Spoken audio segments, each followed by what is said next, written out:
So let's start with our fourth chapter of audit ICI markings. So fourth chapter आ गया ना, big chapter. इसको भी आप पार्ट्स में करके पढ़ोगे तो आपको आसानी होगी। सो मैं दिखाऊंगा कि मैंने कौन सा कंटेंट पार्ट 1, पार्ट 2, पार्ट 3 में रखा था। So let's start. So main definition audit की ऐसे 500 इंपॉर्टेंट। इसके बाद एक्सटर्नल एविडेंस, ये मोस्टली कंटेंट करेक्ट इनकरेक्ट में आता था पहले, लेकिन अभी भी कौन सा भी क्वेश्चन ICS पे बना के डाल सकता है। इसके बाद रिलेवेंस है, रिलायबिलिटी है, बॉडी बहुत बहुत क्वेश्चन आ चुके हैं इसके ऊपर। इसके बाद एक ही इंपॉर्टेंट, और ये वर्डिंग था, आपको ये वर्डिंग मिलेगा क्वेश्चन में, जनरलाइजेशन। इधर मैंने क्वेश्चन करके भी लिखा है, तो ऐसा मार्किंग्स करना बहुत ज़रूरी है आपको अपनी की क्वेश्चन कहाँ से, किस वर्ड से क्वेश्चन बना सकता है ऐसे है। तो इस वर्डिंग के ऊपर ये 4 to 5 पॉइंट्स आपको लिखने थे। सफिशिएंट ऑब्जर्वेशन बहुत बार आ चुका है, और मेन क्वेश्चन में भी आ सकता है। और ये ऐसे टॉपिक है, यहाँ पे आपको प्रॉपर ऐसे ऐसे कि जैसे वो रट्टा मार के वर्डिंग की ज़रूरत नहीं है। आप लॉजिकल वर्डिंग भी, मतलब जो वर्ड्स है वो लिख के, वो लर्न करके लिख सकते हो। ऐसे होता ऑडिटिव evidence.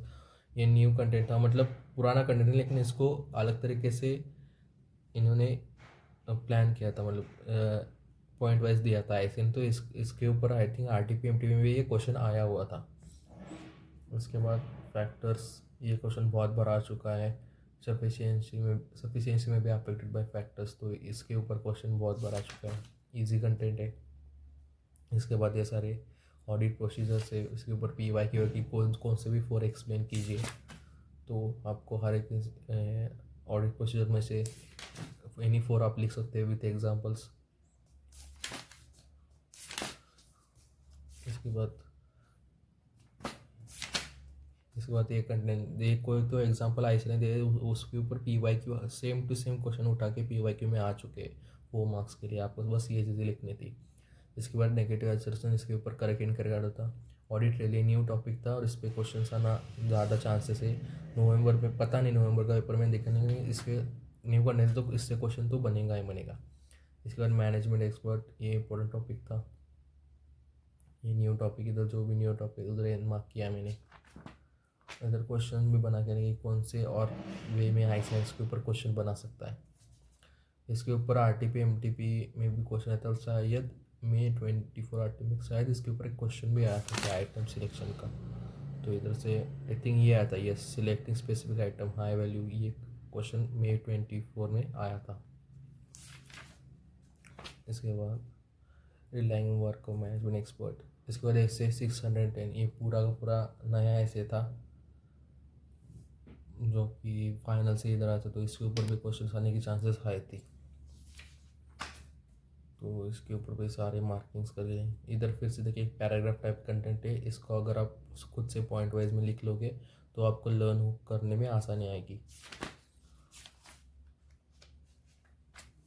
So from here this was second part. इधर तक पार्ट 1 था जो मैं अराउंड 1 घंटा में करता था। पार्ट 2 मैंने ऐसे 610 को रखा था, उसको मैं आधा घंटे से 40 मिनट देता था, क्योंकि इसको प्रॉपरली करने का था। इससे क्वेश्चन आने के चांसेस हाई थे। इधर सारी चीज़ें मैंने इधर मार्क करके रखी है कि ऐसे क्वेश्चन आ सकते थे। न्यू टॉपिक था, तो इसमें से मोस्ट ऑफ द कंटेंट मैंने कवर किया था ट्राई करने के लिए, और फैकल्टी ने, सर ने भी बताया था कि इसको करने के लिए। नहीं तो 3 और 4 चैप्टर में ऐसा नहीं कि हर टॉपिक इंपॉर्टेंट है जस्ट नॉलेज के लिए, बाकी उसमें से क्वेश्चन ज़्यादा ऐसा नहीं पूछता। ये क्वेश्चन MTP में आया था।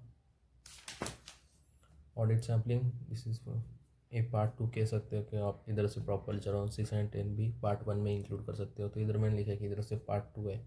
तो जैसे मैंने पार्ट्स क्यों बनाया, क्योंकि आप क्या करते हो, एक चैप्टर पढ़ने लगते हो स्टार्टिंग से, तो आप एंड वाला पार्ट ना हमेशा छोड़ देते हो, आपको मतलब पूरा एंड तक आप पढ़ने वाले। तो मैंने पार्ट 1, पार्ट 2, पार्ट 3 बनाता था। और क्या कहता है, समझो फर्स्ट टाइम रिवीजन में मैंने पार्ट 1 पहले किया, फिर part 2, part 3। Second time revise करते हुए मैं उल्टा था, पहले पार्ट 3 को करता था, फिर पार्ट 2 को, फिर पार्ट 1 को। उसके बाद फिर से चेंज, पहले पार्ट 2 को किया, फिर 3 को किया, 1 को किया। तो ऐसे आप सीक्वेंस चेंज करके करोगे तो सारे चैप्टर का कंटेंट आपका प्रॉपरली कवर हो जाएगा। नहीं तो मोस्टली टाइम जो कि एंड वाला कंटेंट होता है वो हम प्रॉपरली नहीं करते, क्योंकि तब तक हमारी एफिशिएंसी नहीं बनी रहती। तो इसको टैकल करने के लिए आप बड़े चैप्टर्स को पार्ट्स में डिवाइड करो और फिर उसको रिवाइज करो, आपको अच्छे से रिवाइज हो जाएगा। So let's start with audit sampling. आगे ना इंपॉर्टेंट कंटेंट, इसमें बहुत सारा कंटेंट है, लेकिन प्रॉपरली आप इसमें से सिलेक्ट करोगे तो कंटेंट आप इससे कर सकते हैं। ज़्यादा चीज़ें एकदम करने की जरूरत है। और इधर आपके ओन लैंग्वेज भी मोस्टली यूज़ हो सकती है, क्योंकि आपको पता है इसके रिलेटेड सैम्पलिंग है, स्टैटिस्टिक्स रिलेटेड चीज़ें, तो आप खुद की वर्डिंग अराउंड थोड़ी बहुत खुद की वर्डिंग इधर चल जाएगी। ये एडवांटेज और डिसएडवांटेज इसके टाइप की क्वेश्चन हमेशा मोस्टली आती है। इधर मैंने बहुत सारे इधर कुछ मार्किंग नहीं किया था, क्योंकि इधर ये सारा इम्पोर्टेंट नहीं था। इधर सैम्पल सिलेक्शन मेथड से इंपॉर्टेंट है, इसके ऊपर 3 to 4 मार्क का क्वेश्चन आ सकता है। प्रोजेक्ट में एक बार PYQ में आया होता question.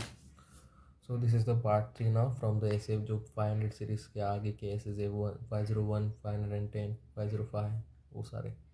So this is object और इन्वेस्टमेंट, तो इन्वेंट्री का रिलेटेड था, इसमें लिटिगेशन था, प्रेजेंटेशन डिस्क्लोजर, ये थोड़ा इजी कंटेंट था, ज़्यादा नहीं था। ये MTP में आया था,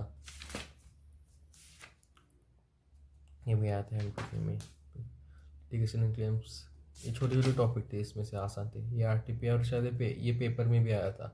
RTP में क्वेश्चन था, पेपर में इसमें मुझे प्रॉपरली याद नहीं आता, थोड़ा बहुत मुझे इसमें आई थिंक 1 ही मार्क मिलता है इस क्वेश्चन में। प्रॉपरली मुझे याद नहीं था इधर क्या लिखना है। इसके बाद एक्सटर्नल कंफर्मेशन, ऐसे 505, यस एक्सटर्नल कंफर्मेशन, इसके टाइप्स बहुत बार आ चुके हैं। MCQ में भी आपको एक क्वेश्चन मिलेगा। जो भी आप ICAI कंटेंट प्रॉपरली करें तो MCQ का अलग से प्रैक्टिस ज़्यादा कुछ ज़रूरी नहीं होगी, क्योंकि इसी से क्वेश्चन बनेंगे मोस्टली ICAI के।